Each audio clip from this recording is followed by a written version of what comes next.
நேற்றைய தினம் சிபிஐ டைரக்டராக இருக்கக்கூடிய ஆர்.கே. ராகவன் அவர்கள் டைம்ஸ் ஆஃப் இந்தியா என்கிற ஆங்கில பத்திரிகையில் ஒரு கட்டுரை ஒன்றை தெளிவாக எழுதியிருக்கிறார். அந்த கட்டுரையில் சுவாதி கொலை சென்னை மாநகர போலீஸுக்கும் ரயில்வே போலீஸுக்கும் வெட்கக்கேடானது. சென்னை போலீஸ் மீது படிந்திருக்கக்கூடிய இந்த கரையை துடைக்க முடியாத அளவிற்கு ஒரு சூழ்நிலை உருவாகியிருக்கிறது என்று குறிப்பிட்டு காட்டியிருக்கிறார். இன்றைக்கு தமிழ்நாட்டினுடைய ஆட்சி பொறுப்பில் இருக்கக்கூடிய அதிமுக, முதலமைச்சராக இருக்கக்கூடிய ஜெயலலிதா ஏற்கனவே ஆட்சி பொறுப்பில் இருந்தபோது 2013 அன்று பெண்களுக்குரிய பாதுகாப்பு சட்டம் 13 அம்ச சட்டங்களை திட்டங்களை வைத்து ஒரு அறிவிப்பை வெளியிட்டிருந்தார்கள். அது செயல்படுகிறதா என்பது கேள்விக்குறியாகத்தான் இதுவரையில் இருந்து கொண்டிருக்கிறது.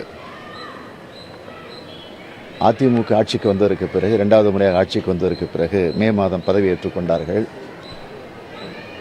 பதவியேற்றுக் கொண்ட அதே மாதம் மே 30ஆம் தேதி எழும்பூர் புற்றுநோய் நிபுணர் டாக்டர் ரோஹிணி கை கால் கட்டப்பட்டு கொல்லப்பட்டிருக்கிறார்.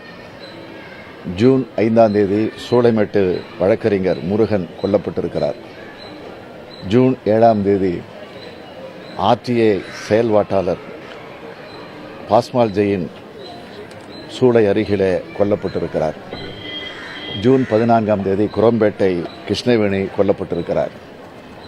ஜூன் 16ஆம் தேதி புழல் காவலங்கரை வழக்கறிஞர் அகில்நாத் கொல்லப்பட்டிருக்கிறார். ஜூன் 19ஆம் தேதி நகைக்காக பூந்தமல்லி பகுதியிலே தேன்மொழியும் அவருடைய மகனும் கொல்லப்பட்டிருக்கிறார். ஜூன் 22ஆம் தேதி வியாசர்பாடியிலே வழக்கறிஞர் ரவி வெட்டி கொலை செய்யப்பட்டிருக்கிறார். அதைத் தொடர்ந்துதான் ஜூன் 25ஆம் தேதி நுங்கம்பாக்கம் ரயில் நிலையத்தில் ஐடியிலே பணிபுரிந்து கொண்டிருக்கக்கூடிய சுவாதி என்கிற இந்த பெண்ணும் கொல்லப்பட்டிருக்கிறார். ஆக இன்றைக்கு சென்னை மாநகரத்தை பொறுத்தவரையில் இது கொலை மாநகரமாக மாறிக்கொண்டு வந்திருப்பது உள்ளபடியே வீதியிலே வெளியிலே வரக்கூடிய பெண்களுக்கு மட்டுமல்ல, வீட்டில் இருக்கக்கூடிய பெண்களுக்கும் ஒரு மிகப்பெரிய அச்சத்தை ஏற்படுத்தியிருக்கிறது. இதை உடனடியாக ஆட்சி பொறுப்பில் இருக்கக்கூடியவர்கள் தடுத்து நிறுத்துவதற்கான முயற்சிகளை தங்களை முழு அளவில் ஈடுபடுத்திக் கொள்ள வேண்டும் என்று திராவிட முன்னேற்ற கழகத்தின் சார்பில் நான் கேட்டுக்கொள்கிறேன். தான் சொல்றேன், அதிகரிச்சார் சொல்ல பட்டியலே படிச்சேன்ப்பா.